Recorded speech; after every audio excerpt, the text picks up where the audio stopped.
Hello and welcome to Just One More Watch. Welcome to what seems like the first Chinese special review in ages. Not the first Pagani Designs watch that I've looked at on the channel though.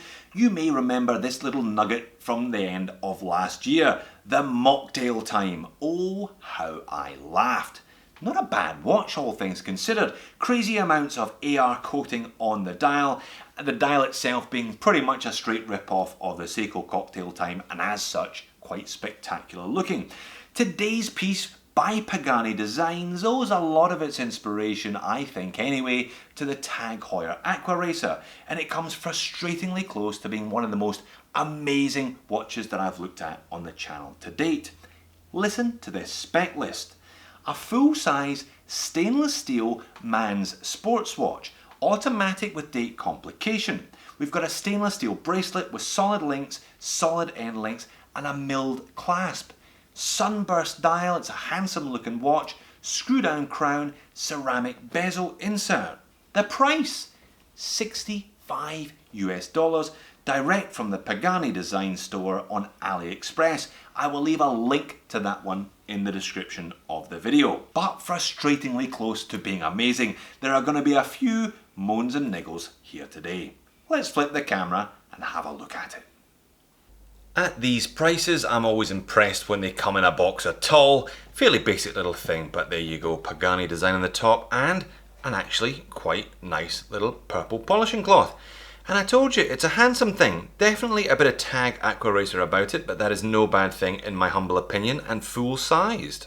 Not necessarily a complete facsimile, but you can definitely see what they were going for in terms of the bezel, the case shape, the bracelet pattern, etc, etc.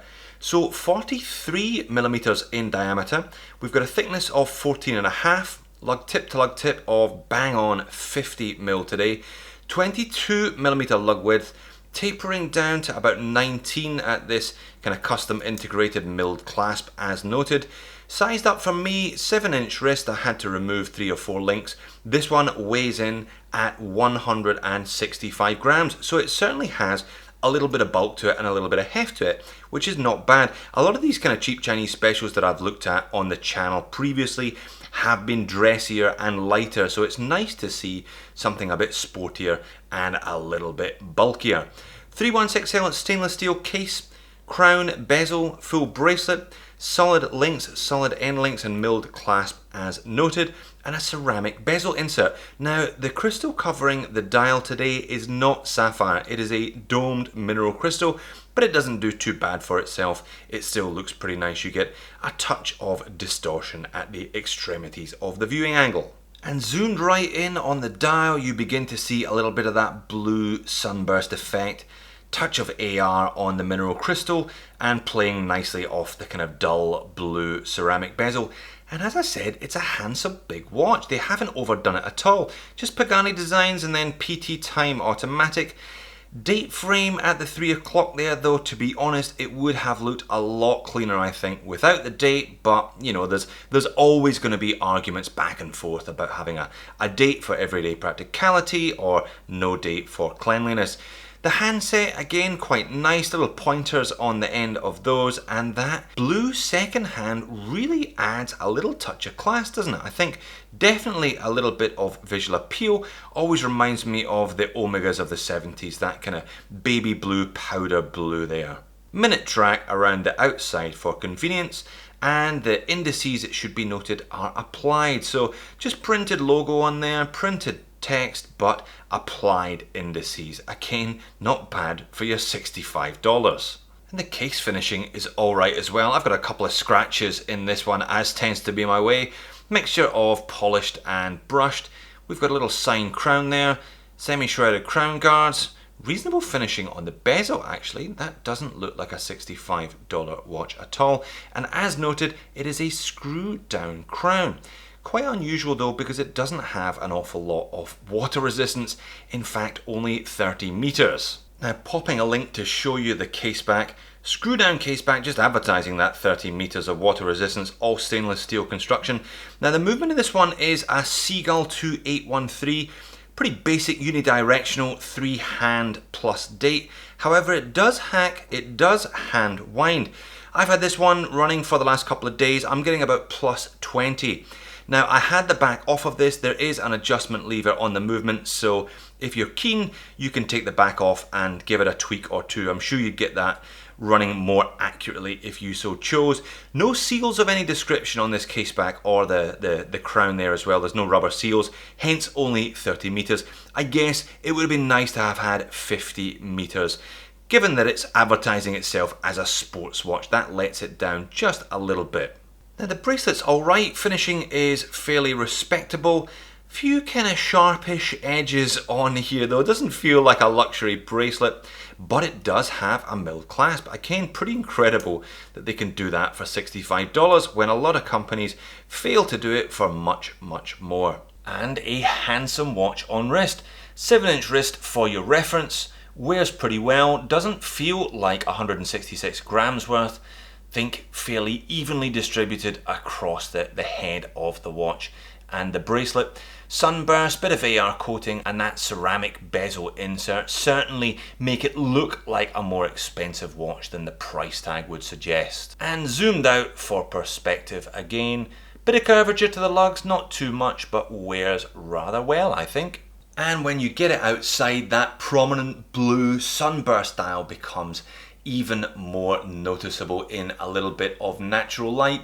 The handset perhaps could have been doing with an extra millimeter. They're a little bit underwhelming given it's a 43. They could have been doing with being just a bit larger, I think. But that blue second hand really makes the difference, I think. Definitely a good choice and one you wouldn't necessarily expect from a budget watch company. And you wouldn't necessarily expect half decent lume at the price as well. Clearly more on the hands than on the indices, and it's not going to rock your nighttime world like Seiko's LumiBrite, but again, $65, not bad. This all sounds pretty amazing, Jody, for $65. Why did you say it was only almost amazing? Well, there's a couple of small flies in the ointment today. The bezel, for example, 90 click unidirectional, which I've got no problem with, but there's a little bit of bounce, shall we say, on this one. It could certainly have been more secure. And then there's the end links. Not exactly flush fitting to the case, are they? And there's this kind of funny step. It looks like the spring bar sits a little bit too low. I can see what they were trying to do. They've gone for that inverted mid-link, meaning you get a much better fit from a bigger watch, but it just doesn't look particularly well done. Looks a bit odd when you've got it on wrist as well. That just gives you a pretty good excuse to get it off that original bracelet and onto an alternative, something like this NATO perhaps, I think. Handsome big watch as noted, it's going to look alright with a bunch of different strap choices on it. And blue and orange, always an exciting combination. This is just one of the cheaper tropic straps that are now beginning to filter onto eBay at reduced prices. Just don't get it too wet because remember, only 30 meters of WR. So another Pagani design watch then that does a reasonable impersonation of a much more expensive piece, and you do certainly get a lot on your wrist for $65 in terms of the size, the weight and the overall specs with this one. Can't help thinking though that perhaps they'd have got more out of this if they just put a little bit more in. Maybe at $10, $20, $30 more, this watch would have been amazing as opposed to just almost amazing. So there you have it, the Pagani design Tag Heuer Aqua Racer-esque, almost amazing. Perhaps the $65 version of this watch is just stretching the friendship too far, trying to do a bit too much for not quite enough money. The $95 version of this one I think would be fantastic if they sorted out that bezel, put in a little bit more lume, changed it to sapphire and worked on those end links, perhaps even popping in a Seiko or a Miyota.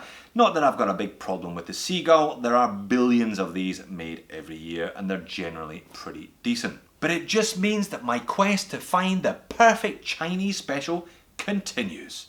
Thanks for watching, see you in the next video.